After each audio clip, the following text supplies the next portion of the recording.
usually measure it by time that it's going to take, because in Moscow traffic can be pretty crazy.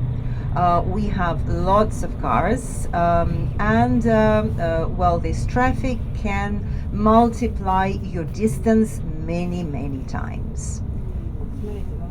А вы уже влево брали. Ну, нормально. И налево, и направо.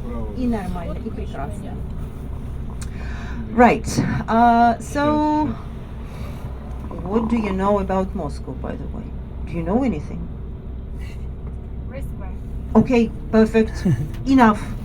So that is a great association. So Moscow is the capital of Russia, first of all, and I wouldn't be mistaken to say that it is the biggest city, population-wise, size-wise, traffic-wise.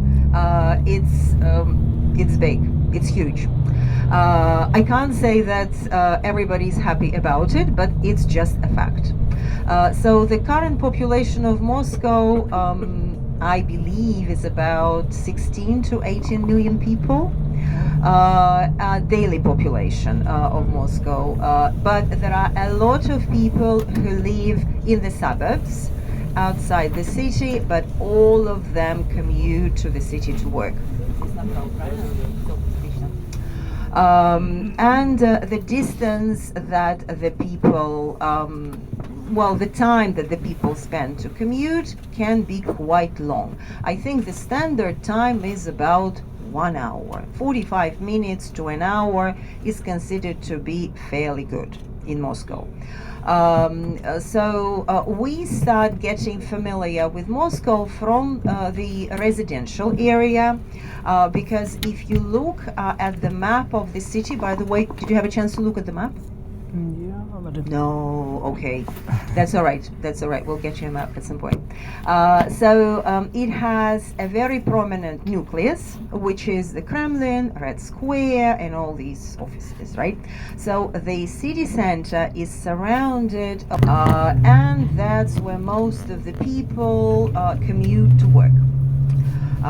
That big ring is surrounded with a large residential part, and we are somewhere in the residential area.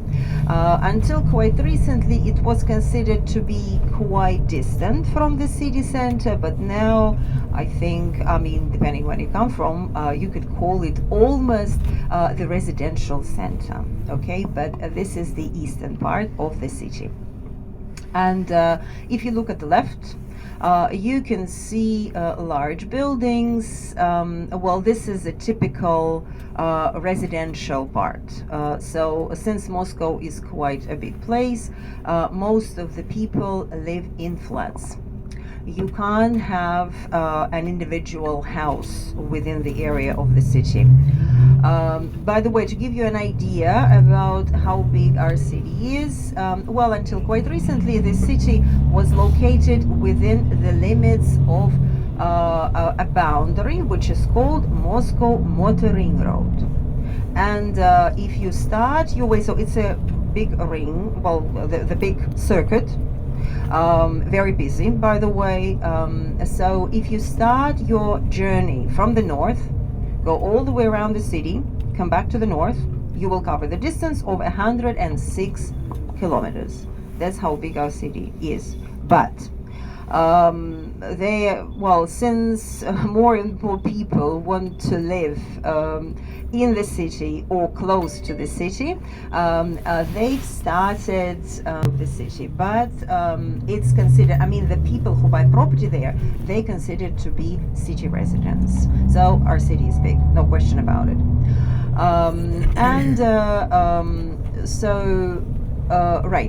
So we are starting our tour from the east, and the plan is the following. We will drive a little bit along, we'll keep an eye on each other so that we wouldn't be lost, because I mean, this area doesn't look very busy, but the city center is busy, particularly now because, well, I don't know if you've heard that the day before yesterday we had a public holiday, so this weekend is an extended weekend. It is a longer weekend. We have 3 days instead of 2 because the 8th of March is our Mother's Day. Have you heard about it? Do you celebrate it back in your countries? Yeah, we do. Oh, good. Surprising. So I didn't know that. I thought that, they love moms just in Russia. So it's an official public holiday, so it's a big chance for many families to escape from the city. So, by the way, since our city is quite busy, it's very common, and you can't have your own house within the limits of the city. It is quite common. Нет, мы на следующем едем прямо. Да, и на этом прямо, и на следующем прямо, и не обращаем ни на кого внимания. Там, мы в приоритете. Вот. Мы там, знаете, как вот прям чуть правее, и вот дорога, как она идет, она в такую маленькую переходит, вот вы прям так едете. On the right, you could see the closest big shopping area. So such shopping centers, is just a typical thing. It's a big attraction. So by the way, there's a big shopping center on the right, a big farmers market on the left. So that's where you buy food. On the right, you could see quite a large office area. Right, so you can see that we're getting close to the place where the business area starts. So it's quite a mix. I mean, there are some residential homes, houses, and there are office rooms as well. So on the left, you can see a typical example of that. So landscape is changing, and you can see a lot of 5-story buildings. So this is what Moscow looked like. I mean, the residential areas looked like about maybe 50, 60 years ago. So now these buildings are getting replaced with the multi-story buildings. This area is just waiting for its turn. All right. So I've told you a little bit about the way the people live, about the way they commute, and on the left you could see the closest educational establishment. So Moscow is quite a big educational center. We have a lot of universities, a lot of colleges, many schools. Well, I can't say there are too many schools around the area of the hotel, but school buildings, they look a bit different, but that is the closest university, I think. So to our hotel, it's quite common in the big cities to continue to go for some degree after you leave school. So it's very unusual to go straight to work. So after well, our school is 9 or 11 years. If you spend 9 years at school, then most likely you'll go to a college. Just, for the next 3.5, 4 years to get qualified, to start working.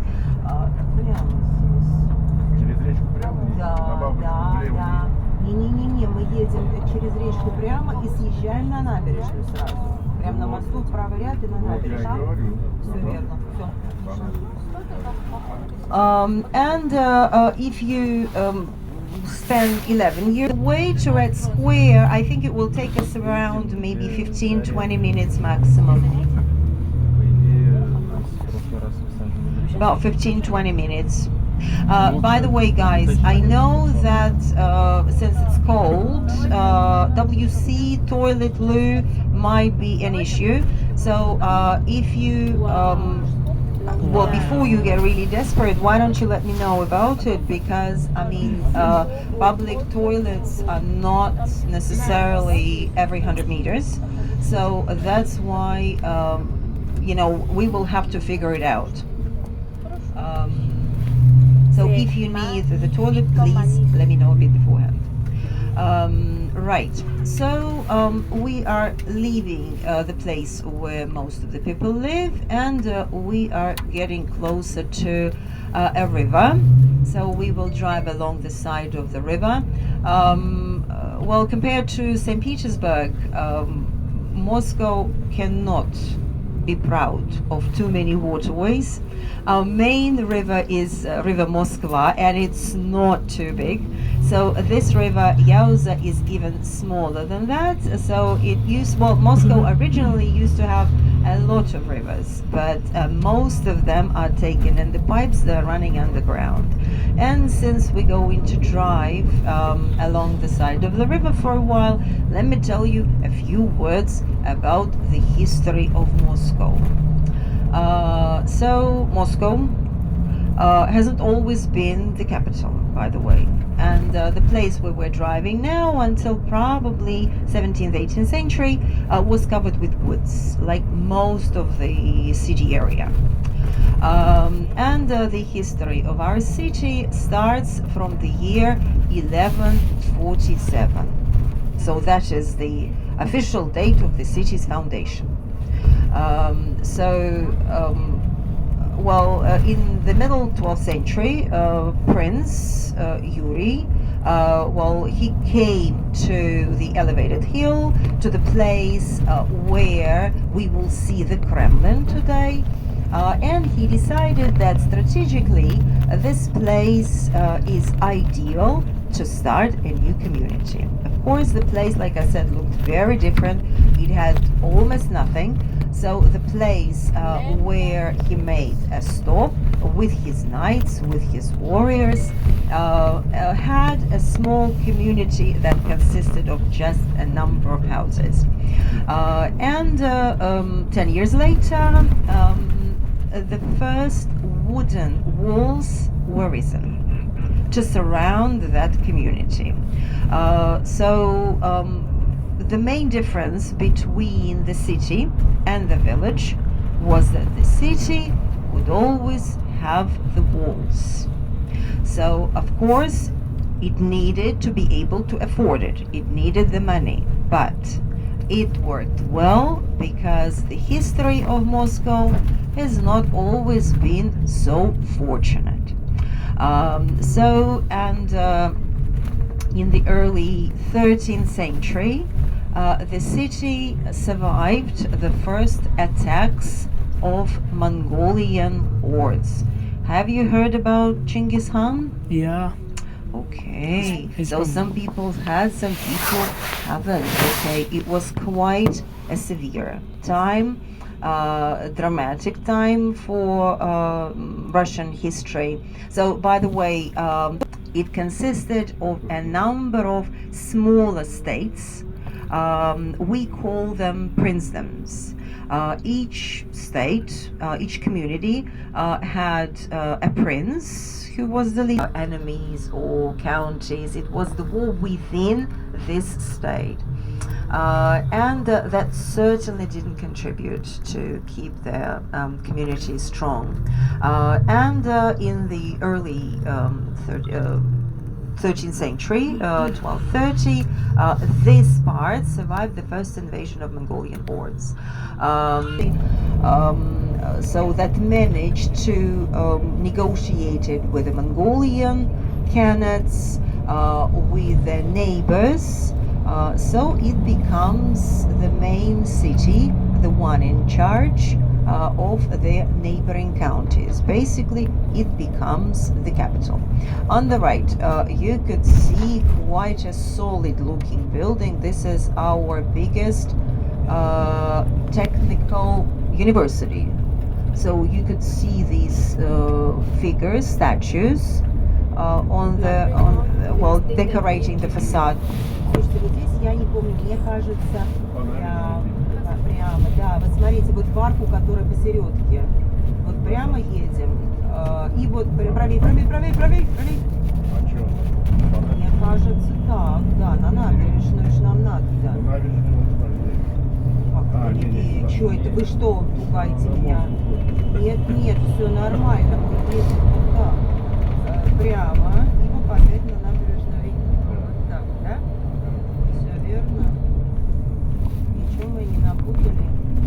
прекрасно. Все прекрасно. Здорово. So, on the left, you can see quite an interesting building. Yellow color coated building with a roof that looks like a dome. So that is a church. In fact, it's a monastery. I think I need to tell you a couple of words about the main confession. The main confession here is Russian Orthodox Church. Well, it's not very diverse Russian Orthodox confession.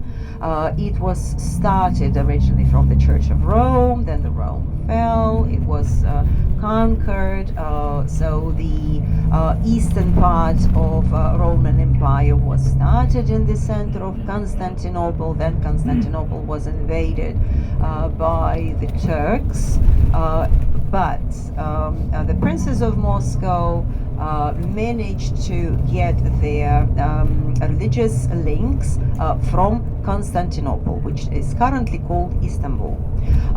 And after Constantinople was conquered, Moscow tends to keep and preserve these Orthodox traditions, and that's the reason why many people call Moscow the third Rome.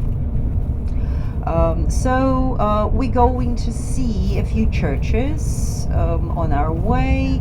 I mean, the oldest churches are certainly in the Kremlin. So the Kremlin that now is the main administrative part. It's a big museum, it's a big Christian center, and it's certainly the oldest part in our city. Well, if you had a little bit more longer time, I would recommend you to visit it. It's quite an interesting place. We will see the domes of the churches from there. We will probably stop to take a lovely photo of the Kremlin later. We drove by two monasteries. That's the second one, by the way, up ahead. And you can see that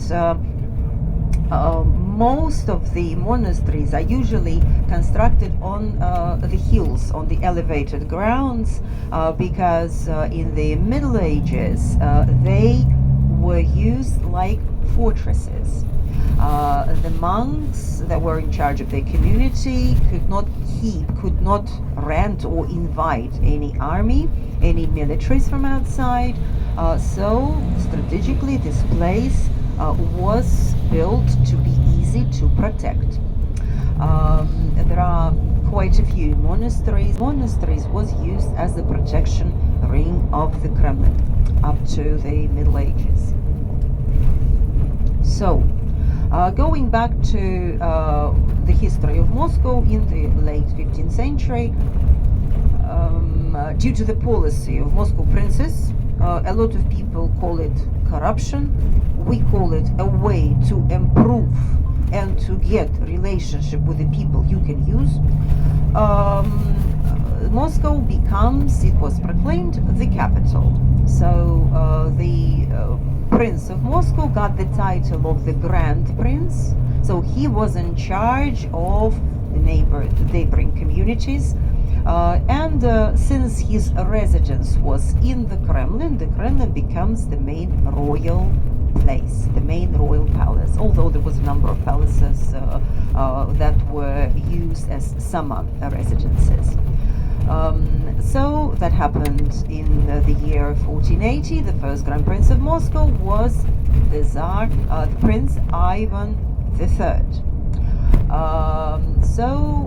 16th century, a major part of the 16th century was coincided with the reign of his grandson, whose name was Ivan IV. He got into the history of Ivan the Terrible. Прямо. Прямо едем, следующий светофор тоже прямо, перед Москвой рекой направо. So he ruled quite a long time, nearly 50 years, and he didn't leave any direct heir to the throne, and that's how the first royal dynasty, the dynasty of the Ruriks, was over. So Ivan the Terrible's son was the last member of the dynasty, but he didn't reign really very long. So by a unity of aristocratic families, a young man who was 16 years old, his name was Mikhail, his last name was, he came from the family of the Romanovs, and that started almost 300 years reign of the Romanovs in Russia. So we had two royal dynasties. 17th century could be called like a relatively quiet and peaceful time in Russian history. The church, though, was more and more domineering, and in the early 18th century, so the third generation of the Romanovs, young man, his name was Peter. He was the first Peter, I think, in